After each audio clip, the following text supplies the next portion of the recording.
বর্ধমানের সেই বিখ্যাত সীতাভোগটা এখন আপনারা বাড়িতেই ঘরোয়া পদ্ধতিতে খুব সহজে তৈরি করে নিতে পারবেন। তো বন্ধুরা, আজকে আমি আপনাদেরকে দেখাবো সুজি দিয়ে কিভাবে সীতাভোগটা তৈরি করতে হয়। তো বন্ধুরা, পারফেক্টলি যদি বর্ধমানের মতো সুজি দিয়ে সীতাভোগ তৈরি করতে চান, তাহলে আপনারা যে পদ্ধতিগুলো আগে ইউজ করেছেন সুজি দিয়ে, আমি বলবো সেই পদ্ধতিগুলো একদম ভুল। যদি সঠিক নিয়মে আপনারা সীতাভোগটা তৈরি করতে চান, তাহলে এই ভিডিওটা দেখুন। একদম বর্ধমানে কিভাবে সুজি দিয়ে সীতাভোগ তৈরি হয়, আমি একদম সঠিক পদ্ধতিটাই আপনাদেরকে আমি দেখিয়ে দেবো। তো বন্ধুরা, আমি আজকে তিনটে পদ্ধতিতে, ঘরোয়া পদ্ধতিতে আপনাদেরকে দেখাবো। তো তিনটে পদ্ধতির মধ্যে যে কোনো একটা পদ্ধতি আপনারা বেছে নেবেন, তাহলেই কিন্তু আপনারা খুব সহজে এই সীতাভোগটা বাড়িতে অনায়াসেই তৈরি করে নিতে পারবেন। তো বন্ধুরা, আমি মৃণাল, মিষ্টির কারিগর, আর আপনারা দেখছেন বেঙ্গল সুইটস চ্যানেল। তো বন্ধুরা, প্রথমে আমি সুজি সীতাভোগ তৈরির জন্য 200 গ্রামের একটা সুজির প্যাকেট নিয়েছি। আর এই সুজিটাকে ভালো করে আমি মিক্সিতে একদম খুব মিহি করে কিন্তু গুঁড়ো করে নিতে হবে। আর গুঁড়ো করে নেওয়ার পরেও কিন্তু এটাকে একটা চালনার সাহায্যে ভালো করে চেলে নিতে হবে, কারণ মিক্সিতে গুঁড়ো করার পরেও কিন্তু দু একটা ছোট ছোট সুজির দানা কিন্তু ওতে থেকেই যায়। সেই ছোট ছোট সুজির দানাগুলোকে আমরা ওখান থেকে সরিয়ে নেব। দেখুন, এখানে কতগুলো সুজির দানা কিন্তু রয়ে গেছে। সেজন্য ভালো করে চেলে নেওয়ার পর এই দানাগুলোকে সরিয়ে নিলাম। এবার এতে দিয়ে দিচ্ছি 200 গ্রামের মতো গোবিন্দভোগ চালের গুঁড়ি। এটাও মিহি করে গুঁড়ো করতে হবে। যতটা সুজি ততটাই কিন্তু গোবিন্দভোগ চালের গুঁড়ি নিতে হবে। এবার এখানে আমি 50 গ্রামের মতো কর্নফ্লাওয়ার বা অ্যারারুট দিলাম, আর এখানে 10 গ্রামের মতো ময়দা। এই শুকনো উপকরণগুলো ভালো করে একবার মাখিয়ে নেওয়ার পর এতে আমি অল্প অল্প করে জল দেব, আর মিশ্রণটাকে সুন্দরভাবে মেখে নেব। এখানে প্রথমেই আপনারা খুব বেশি জল দিয়ে দেবেন না, তাহলে কিন্তু এটা পাতলা হয়ে যেতে পারে। আর অল্প অল্প জল দিয়ে মাখলে কিন্তু এটা সঠিকভাবে মাখতে পারবেন। তো মাখা হয়ে যাওয়ার পর স্ট্রাকচারটা দেখবেন খুব নরমও নয় আর খুব শক্তও নয়, এই রকম অবস্থায় আপনাদেরকে রাখতে হবে। তো এটা হয়ে যাওয়ার পর আমি একটা গ্যাসেতে তেল বসিয়ে দিয়েছি কড়াতে। কড়াতে তেলটাকে আমি গ্যাসের ফ্লেমটিকে লো টু মিডিয়াম ভাবে রেখে, আর তেলটাকে আমি কিরকম রেখেছি দেখুন, অল্প পরিমাণে এখান থেকে দেওয়ার পর দেখছি সঙ্গে সঙ্গে উঠে যাচ্ছে, তার মানে এখানে তেলটা মিডিয়াম আছেই কিন্তু রয়েছে। এবারে দেখুন, আমি এখানে তিনটে পদ্ধতি দেখাবো। তার আগে প্রথমে আমি দোকানে যেভাবে করি, এইরকম একটা ডাইস আপনারা কিনে রাখতে পারেন, কলকাতার বড় বাজারেও কিনতে পারেন বা নতুন বাজারেও পাওয়া যায়। তো এই ডাইসটা প্রথমে আমি অল্প করে ওতে মিশ্রণ দিলাম একটু, দেওয়ার পর এর উপর থেকে ঢাকনাটা দিয়ে দিলাম। তো ঢাকনাটা দেওয়ার পরে এইভাবে আমি ওপর থেকে চাপ দেব। চাপ দিলেই কিন্তু এর ভেতর থেকে এই ছোট ছোট যে ফুটোগুলো আছে, এই ফুটো দিয়ে সীতাভোগের আকারে লম্বা লম্বা হয়ে তেলের মধ্যে পড়বে আর সুন্দরভাবে ভাজা হবে। আপনারা অনলাইনে এরকম সীতাভোগের একটা পাওনা আপনারা কিনে রাখতে পারেন, যে পেতলের পাওনাগুলো পাওয়া যায়, ওগুলো দিয়েও কিন্তু পরিষ্কারভাবে হয়ে যায়। তো বন্ধুরা দেখুন, এইভাবে কিন্তু আমি সীতাভোগটাকে ভেজে নেব। আর সীতাভোগটা কখনোই বেশি লাল করে দেবেন না। মোটামুটি হাতে নিয়ে যখনই দেখবেন যে ভেঙে যাচ্ছে, তখনই কিন্তু সীতাভোগটাকে তুলে নিতে হবে। হাতে নিয়ে দেখছি ভেঙে যাচ্ছে, আর এরকম সাদা কালার যেই দেখছি ভেঙে যাচ্ছে, তখনই আমি এটাকে তুলে নেব। তুলে আমি রেখে দেবো একটা জায়গার মধ্যে। তো এটা গেল আমাদের প্রথম স্টেপ। এবার দ্বিতীয় স্টেপে আমি দেখাবো আমি একটা গ্রেটারের সাহায্যে সীতাভোগটা তৈরি করি। এটা আপনারা ঘরোয়া পদ্ধতিতে বাড়িতে তৈরি করতে পারেন। আর গ্রেটারে যখন আপনারা করবেন, এইরকম ভাবে অল্প করে দেবেন, আর ওপর থেকে একটু উপর তুলে এইভাবে হাতে করে একটু প্রেসার করবেন। আর প্রেসার দিলেই দেখবেন তলা দিয়ে কিন্তু, এই ফুটোর তলা দিয়ে সুন্দরভাবে সীতাভোগটা পড়ছে। আর যতটা সুন্দরভাবে চাপ দিতে পারবেন ততটা কিন্তু লম্বা লম্বা হবে। আর চাপটা যদি আপনারা হালকা দেন, তাহলে কিন্তু ছোট ছোট হয়ে যাবে। আর চাপটা যদি আপনারা অনেকটা টাইম ধরে টানেন, তাহলে কিন্তু অনেকটা লম্বা লম্বা আকারের হবে। তো বন্ধুরা, গ্রেটারের সাহায্যে আপনারা খুব সহজে এটা তৈরি করে নিতে পারবেন। এটাই হচ্ছে সব থেকে ভালো পদ্ধতি। আর এছাড়াও আমি আরেকটা পদ্ধতি আপনাদেরকে দেখিয়ে দেবো, সব থেকে ভালো পদ্ধতি আরেকটা আছে। আর এই গ্রেটারের সাহায্যে দেওয়ার পর একটা খুন্তির পেছন দিক দিয়ে এভাবে একটু নাড়িয়ে দেবেন, কারণ গায়ে গায়ে জড়িয়ে যেতে পারে, সেজন্য নাড়িয়ে দিলাম। নাড়িয়ে দেওয়ার পর এটাকেও আমি কিন্তু সুন্দরভাবে ভেজে নেবো। আর গ্যাসের ফ্লেমটিকে লো টু মিডিয়াম রাখবেন, আর তেলের টেম্পারেচারটাকেও লো টু মিডিয়াম রাখবেন। খুব বেশি হাই হিট করবেন না, তাহলে লাল হয়ে যাবে।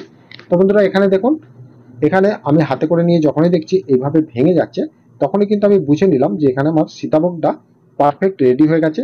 এটাকে আর বেশি ভাজবো না, কারণ বেশি ভাজলে সীতাভোগের কালারটা লাল হয়ে যাবে। কারণ সীতাভোগ যত সাদা করতে পারবেন, ততই কিন্তু এর দেখতেও ভালো হবে আর খেতেও কিন্তু খুব সুন্দর হবে। আর এইভাবে ভেজে নেবার পর এবারে দেখুন, আমি একটা নতুন একটা পদ্ধতিতে আপনাদেরকে নিয়ে যাচ্ছি, যেটা আপনারা দেখলে কখনোই আপনারা মানে বিশ্বাসই করতে পারবেন না এই পদ্ধতিটাতেও হয়। তো বন্ধুরা দেখুন, এই পদ্ধতিটা যখন আমি করব, নতুন পদ্ধতিটা, তখন আমি কিন্তু এই যে আমি মুড়ির যে মিশ্রণটা করেছি, এটাকে কিন্তু একটু পাতলা করে নেব। কারণ এইটার জন্য এটাকে কিন্তু অবশ্যই পাতলা করতে হবে, কারণ আমি একটা পলিথিনের ভেতরে দেবো আর টিপবো, সেজন্য একটু পাতলা করে নিতে হবে। ওই রকম মোটা রাখলে কিন্তু হবে না। দেখুন আমি এখানে পাতলা করে নিয়েছি। করে নেওয়ার পর একটা নুনের প্যাকেট নিয়েছি। আপনাদের বাড়িতে সাধারণত নুনের প্যাকেটগুলো সবারই অ্যাভেলেবেল থাকে, তাই আমি এখানে নুনের প্যাকেট দিয়েই আপনাদেরকে দেখাচ্ছি। আর ওই পাতলা মিশ্রণটাকে নিয়ে ওই নুনের প্যাকেটে আমি ভরে দিলাম। মুখটা কেটে ভরে দিয়েছি, একদম সিম্পল ব্যাপার। ভরে দেওয়ার পর মুখটাকে আমি ভালো করে সিল করে দিলাম। সিল করে দেওয়ার পর একটা কাঁচি নিয়ে পেছন দিকটা একটু ছোট্ট করে একটা ছিদ্র করে দেবো। এইভাবে কাঁচি করে আস্তে আস্তে করবেন, কারণ যত ছোট ছিদ্র করতে পারবেন ততই কিন্তু ভালো হবে। আর এখানে দেখুন, এই ছিদ্র দিয়ে যখন আমি সীতাভোগটা ভাজছি, তখন সীতাভোগটা কিন্তু একটু মোটা হয়ে যাচ্ছে। তো বন্ধুরা এই পদ্ধতিটা আপনারা করবেন না, কারণ এটা একটু মোটা হয়ে যাচ্ছে। এই পদ্ধতিটা করলে সীতাভোগটা একটু মোটা মোটা হয়ে যাবে, দেখতেও ভালো হবে না, খেতে হয়তো ভালো হতে পারে, কিন্তু এর ফিনিশিংটা ভালো আসছে না। তো বন্ধুরা এটা আমি দরকার নেই, এটা করার দরকার নেই। তাহলে সঠিক যে নিয়মটা সেটা আমি দেখিয়ে দিচ্ছি। এটা হয়তো আপনারা দেখেছেন এর আগে, কিন্তু আমি বলবো এই পদ্ধতিটা ঠিক নয়। তো বন্ধুরা ঠিক যে পদ্ধতিটা আছে ওই নুনের প্যাকেট দিয়ে আমি করে দেখাবো। দেখুন ওই নুনের প্যাকেটটা আমি আরেকটা নিয়েছি, এইভাবে ভরে নিয়েছি। নেওয়ার পর আমি একটা ছুঁচ বা একটা সরু কাঠিয়ে করে ওতে অসংখ্য ছিদ্র করে দিচ্ছি। দেখুন আমি যতগুলো ছিদ্র করা যায় মোটামুটি 10 থেকে 15টা ছিদ্র আমি সাইড দিয়ে ওপর দিয়ে এইভাবে করে দিচ্ছি। যতগুলো ফুটো হয়ে গেল ওইটা দিয়ে কিন্তু সরু সরু হবে। তো বন্ধুরা ছুঁচ দিয়ে করে নেবেন বা ছোট ধূপের কাঠি হলেও হবে। তো বন্ধুরা এইভাবে করে নেওয়ার পর এর ম্যাজিকটা দেখে নিন। কত সুন্দর আমি যে ডাইস দিয়ে সীতাভোগটা করেছিলাম আর এর সীতাভোগটা কিন্তু একই রকম হচ্ছে। ভালো করে দেখে নিন, একই রকম কোয়ালিটি বা একই রকম দানাটাও কিন্তু হচ্ছে। এইভাবে তেলেতে দিয়ে আর সুন্দর করে উল্টে পাল্টে ভেজে নিতে হবে। তাহলে বন্ধুরা আপনাদের যেটা ভালো লাগবে সেটাই কিন্তু আপনারা করবেন। আমি বলবো আপনাদেরকে নুনের প্যাকেট দিয়ে করুন, আপনাদের সীতাভোগের কোয়ালিটি কিন্তু অনেক ভালো হবে। কারণ আমি এটা বাড়িতে তৈরি করে দেখে তারপরে আপনাদেরকে আমি দেখাচ্ছি। কারণ আমি নিজে আগে তৈরি করে খেয়েছি, তারপর আপনাদেরকে আমি দেখাই। যে কোনো জিনিস আমি আগে নিজে তৈরি করি। তো বন্ধুরা এরকম খুব বেশি লাল করবে না, মোটামুটি হাত দিয়ে দেখে যখন ভেঙে যাবে তখনই আপনারা এটাকে তুলে নেবেন। তুলে আমি এটাকে রেখে দিলাম, ঠান্ডা করে নিলাম। করে নেওয়ার পর দেখুন সীতাভোগের যে আমি ভেজেছি কত সুন্দরভাবে একটা ফিনিশিং এসেছে, দেখতেও কত সুন্দর লাগছে। আর দেখুন কত খাস্তা হয়েছে, এতে কোনো রকম বেকিং সোডা বা খাবার সোডা দিইনি, একদম পারফেক্ট এমনিভাবেই তৈরি হয়ে গেছে। দেখুন এইভাবে করে নেওয়ার পর এবার আমরা চিনির রসটা তৈরি করে সীতাভোগগুলো আমরা ভেজাবো। তো বন্ধুরা এখানে আমি একটা কড়াতে আমি এখানে দিয়ে দিচ্ছি সাধারণত 400 গ্রামের মতো চিনি। আর 400 গ্রাম চিনিতে আমি 400 গ্রাম জল দিলাম আর অল্প পরিমাণে একটু পাউডার দুধ দিলাম। তাহলে বন্ধুরা এখানে যতটা চিনি নেবেন, যে বাটির পরিমাণে চিনি নেবেন সেই বাটির পরিমাণে কিন্তু জলটা দেবেন। আর আমল দুধটা দেওয়ার কারণে হচ্ছে দেখুন চিনির ভেতরে যখন চিনিটা ফুটে যাবে, রসটা যখন ফুটে যাবে তখন চিনির ভেতর থেকে যে সমস্ত নোংরা পদার্থগুলো থাকে সেগুলো কিন্তু ওই দুধ দেবার কারণে ওপর দিয়ে ভেসে উঠে একটা গাদ তৈরি হচ্ছে। মিষ্টির কারিগরি ভাষায় এটাকে গাদ বলা হয়। দেখুন কত কালো কালো নোংরা পদার্থগুলো উঠছে। আর এই সীতাভোগের রসটাই হচ্ছে মেন। যত সুন্দরভাবে রসটাকে তৈরি করতে পারবেন সাদা করে, ততই কিন্তু সীতাভোগের গ্লেজ আর সুন্দরভাবে সাদা ফিনিশিংটা আসবে। তো বন্ধুরা রসটা আমাদের রেডি হয়ে গেছে। এবারে রসটাকে দেখুন আমি কিন্তু পাতলা রেখেছি, মানে যতটা চিনি ততটা যদি জল দেন তাহলে কিন্তু রস সাধারণত পাতলাই হয়। তো দেখুন হাতে হালকা স্লিপ করছে, তাহলে রসটা আমাদের এখানে পারফেক্ট রেডি হয়ে গেছে। তাহলে রসটা ফ্লেভার আনার জন্য অবশ্যই এগুলো দিতে হবে। তেজপাতা, দুটো তেজপাতা, লবঙ্গ 5-6টা, তারপরে দারচিনি দুটো, আর এখানে দুটো কি চারটে ছোট এলাচ একটু মুখটাকে ছাড়িয়ে নিয়ে এই রসের মধ্যে আমি দিয়ে দিচ্ছি। দেওয়ার পর ভালো করে আমি রসটার মধ্যে গুলিয়ে নেবো। গরম রসেই দিতে হবে, ফোটাতে হবে না।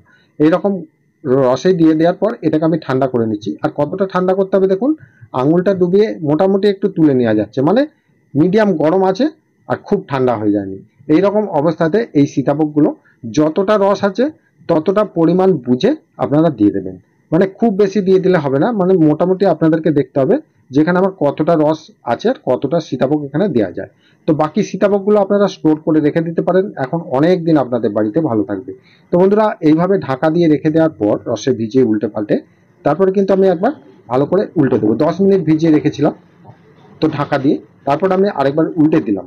আর উল্টে দিয়ে এখানে দেখার একটা নিয়ম আছে, টিপস আছে। দেখুন যখন হাতে করে টিপে টিপে আমি দেখছি যে দেখুন রসটা কিন্তু ওপর দিকে উঠে আসছে, তার মানে কি হচ্ছে যে সীতাভোগগুলো রসটা টানতে শুরু হয়ে গেছে। তার মানে এতে যদি আপনারা ঢাকা দিয়ে রেখে দেন, এরকম হাতে হাতে যখন টিপছি তখন কিন্তু ওপর দিকে রসটা দেখা যাচ্ছে, তাহলে এখানে সীতাভোগ রস টানতে শুরু হয়ে গেছে। এটাকে আর কিছু করার দরকার নেই, উল্টে পাল্টে আমি ভালো করে ঢাকা দিয়ে 4 থেকে 6 ঘন্টা আমি রেখে দেবো। মানে আমি রাত্রে করেছি, আমি সকালবেলায় দেখছি দেখুন কত সুন্দরভাবে এখানে রসটা কিন্তু টেনে নিয়েছে আর কত নরম নরম হয়েছে, মুখে দিলেই মিলিয়ে যাবে। তো বন্ধুরা এখানে আপনাদের কিছু ভুল হয় দেখুন, যে সীতাভোগগুলো সারা রাত রেখে দেওয়ার পরেও বা 5-6 ঘন্টা পরেও দেখা যাচ্ছে যে সীতাভোগগুলো শক্ত আছে। তো সেক্ষেত্রে আপনারা কি করবেন? সেক্ষেত্রে একটা বাগানোর টিপস আছে দেখুন, এখানে 1 গ্লাসের মতো গরম জল করে ওই সীতাভোগের ওপর দিয়ে ছড়িয়ে দেবেন। ছড়িয়ে দিয়ে আবার 1 ঘন্টা ঢাকা দিয়ে ভালো করে উল্টো পাল্টে রেখে দেবেন, একদম পারফেক্ট রস ঢুকে যাবে। তাহলে বন্ধুরা এইভাবেই করবেন। আর এইভাবে সুন্দর করে করে নেওয়ার পর ভালো করে এগুলোকে ছেঁকে যে এর এক্সেস যে রসটা আছে ভালো করে ঝরিয়ে নেবেন, তাহলে কিন্তু সীতাভোগগুলো একটু ঝরঝরে হবে। সাধারণত 5 মিনিট যদি আমরা রসটা ঝরিয়ে নেওয়া হয় তাহলে কিন্তু সীতাভোগের এক্সেস রসটা ঝরে যাবে আর সুন্দরভাবে ঝরঝরে হয়ে যাবে। তো বন্ধুরা এই সীতাভোগের ওপরে একটা নিকুতি মিষ্টি থাকে, মানে ছোট ছোট পান্তুয়ার মতো। এই নিকুতি মিষ্টির রেসিপি আমার চ্যানেলে দেওয়া আছে বা ডেসক্রিপশনে আমি লিঙ্ক দিয়ে দেবো, ওখান থেকে আপনারা নিকুতি মিষ্টির রেসিপিটা করে এতে দিতে পারেন। এছাড়াও এতে আপনারা সাধারণত চেরি ফল, কিশমিশ, কাজু বাদাম এগুলো দিয়েও ডেকোরেশন করে নিতে পারেন, কোনো অসুবিধা নেই। আর কত সুন্দরভাবে নরম হয়েছে দেখুন, আর সুন্দরভাবে ঝরঝরে শুকনো হয়েছে। এইভাবে করে নেওয়ার পর আপনারা এটা পরিবেশন করতে পারেন। তো বন্ধুরা আজকের রেসিপিটা যদি আপনাদের ভালো লেগে থাকে তাহলে আমাকে প্রত্যেকবারের মতো কমেন্টে জানাতে অবশ্যই ভুলবেন না।